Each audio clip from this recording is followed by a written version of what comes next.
গয়েশ্বর রায়, আমি মনে করি উনি হলো রয়ের দালাল। বিএনপির অনেক কথাবার্তা এবং তাদের কাজ ফেসিস আওয়ামী লীগের সাথে হুবাহু মিল।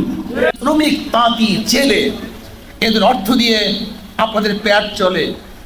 যদি এই জনগণের সাথে গাদ্দারি করেন, জনগণের সাথে বেঈমানি করেন, যদি ষড়যন্ত্রে লিপ্ত হন, দিল্লির কথা বলেন, দিল্লির প্রেসক্রিপশন অনুযায়ী আন্দোলন করেন, তাহলে বাংলাদেশের প্রত্যেক নাগরিক ঐক্যবদ্ধ হয়ে এমন শাসন করবে, এমন শিক্ষা দিবে যে শিক্ষা দুনিয়ার কেউ দেখে নাই। সতর্ক হয়ে যান, সতর্ক হয়ে যান।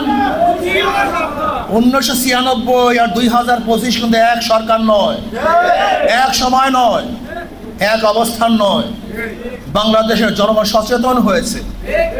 তারা নিজেদের পরিচয় লাভ করতে চায়। তারা দিল্লির গোলামি করতে চায় না, দিল্লির তাবেদারি করতে চায় না, দিল্লির চোখে চোখ রেখে কথা বলতে চায়, দিল্লির হাতে হাত রেখে কথা বলতে চায়, দিল্লির উপরে আঙ্গুল উঁচিয়ে কথা বলতে চায়। আজকে গয়েশ্বর রায়, আমি মনে করি উনি হলো রয়ের দালাল। ওনার কথাবার্তা শুধু ওনার কথাবার্তাই নয়, আমি দেখেছি এখন বিএনপির অনেক কথাবার্তা এবং তাদের কাজ ফেসিস আওয়ামী লীগের সাথে হুবাহু মিল। কাজে